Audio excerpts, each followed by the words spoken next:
گزشتہ تاریخ 14 اگست کو پوری پاکستانی قوم نے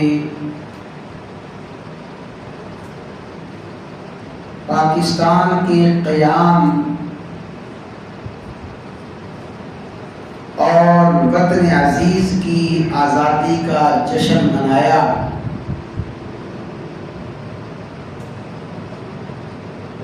اور جشن آزادی کی یہ تقریبات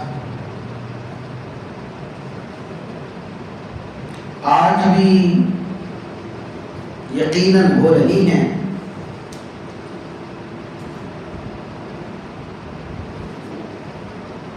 قیام پاکستان، استحکام پاکستان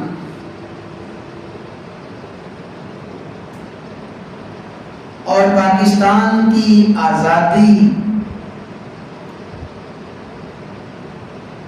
اور پاکستان کے قیام کے حوالے سے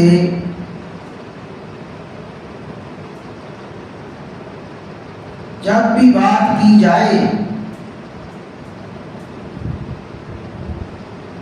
اور جب بھی دانشور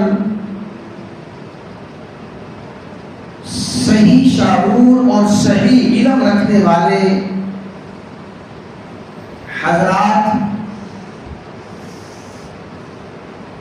جب بھی قیام پاکستان، استحکام پاکستان کے حوالے سے گفتگو کرتے ہیں، اور گفتگو ہوئی ہے اور گفتگو ہو رہی ہے اور ہوگی، اس ساری کی ساری گفتگو میں جو بنیادی اور اساسی بات ہے وہ بات جس پہ قیام پاکستان کی ساری عمارت کھڑی ہے،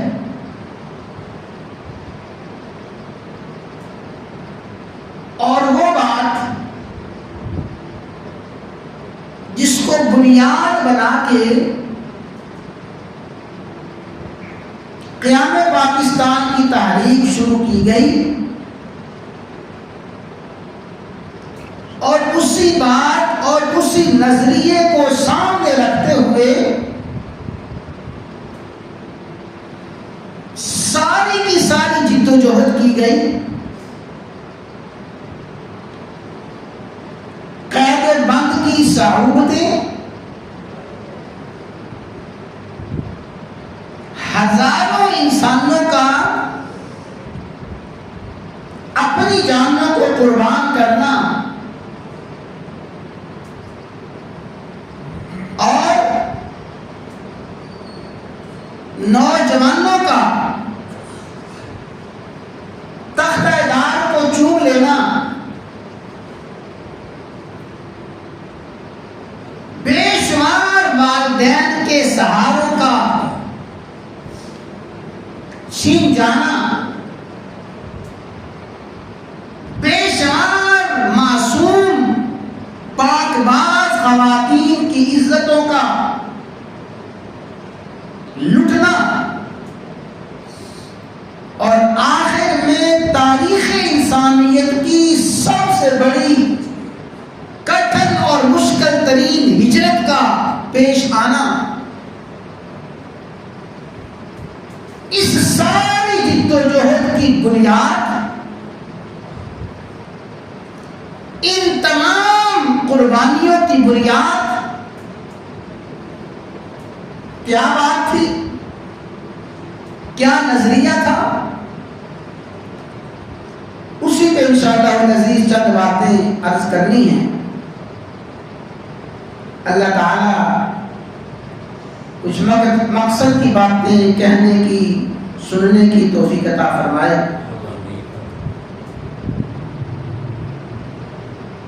تحریک پاکستان کے قائدین میں ایک بہت بڑا نام چودھری رحمت علی رحمہ اللہ تعالی کا ہے۔ مشہور یہی ہے کہ چودھری رحمت علی کو یہ اعزاز اور یہ سعادت حاصل ہوئی کہ لفظ پاکستان کی تحریک اور لفظ پاکستان کا نام سب سے پہلے ان کی زبان، ان کی قلم سے نکلا اور انہوں نے اس خطے کا نام پاکستان تجویز کیا۔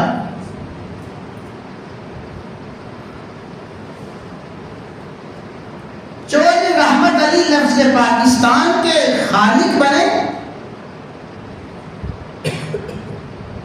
اور پھر چند ہی سال بعد 1956 میں جو پاکستان کا آئین منظور ہوا، دستور منظور ہوا، اس وقت پاکستان کے ذمہ دار قائدین نے، سنجیدہ طبقات نے جو آئین منظور کیا، اس آئین میں لفظ پاکستان سے پہلے ایک اور نام کا اضافہ کیا گیا 1956 کے آئین میں۔ جو ایسا پتا ہے کیا نام تھا؟ اسلامی۔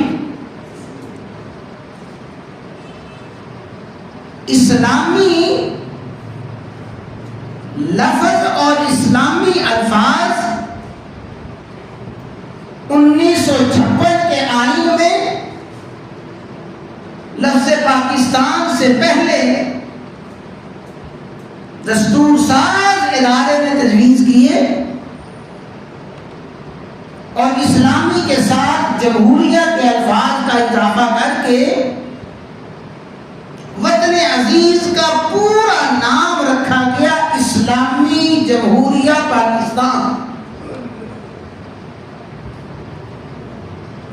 چودھری رحمت علی نے جو نام تجویز کیا وہ نام بھی باقی رہا اور پاکستان کے قانون ساز ادارے نے اسلامی جمہوریہ ان دو الفاظ کا اضافہ کیا۔ ہر صاحب شعور،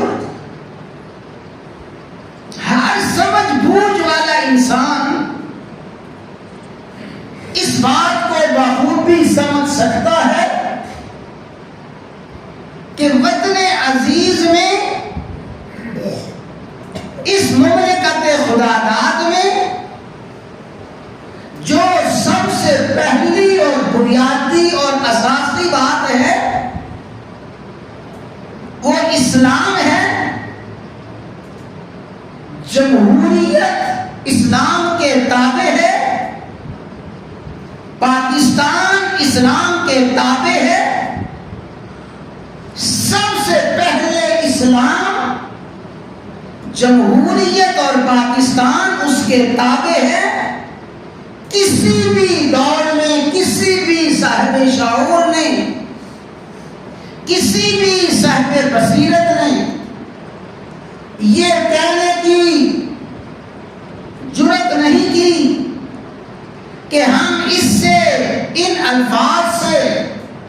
اختلاف کرتے ہوئے اسلامی کا نام بعد میں رکھیں گے، جمہوریہ بعد میں رکھیں گے، پاکستان بعد میں رکھیں گے، بلکہ جس نے بھی، جس صاحب شعور نے بھی کہا سب سے پہلے اسلام ہے، جمہوریت ہے اور پاکستان ہے، ان میں سے کسی بھی چیز کو الگ اور کسی بھی چیز کو فوقیت نہیں دی جا سکتی۔ گویا پورے کا پورا وجود، وطن عزیز کا وجود اور وطن عزیز کی روح اور وطن عزیز کی اساس وہ اسلام ہے، جمہوریت ہے، پاکستان ہے۔ یہ تینوں کے تینوں الفاظ مل کے اکٹھے ہو کے وطن عزیز کی تکمیل اور وطن عزیز کا پایہ تکمیل تک پہنچا جاتا ہے۔ کسی بھی لفظ کو چھوڑا نہیں جا سکتا، لیکن سب سے پہلے اسلام، پھر پاکستان اور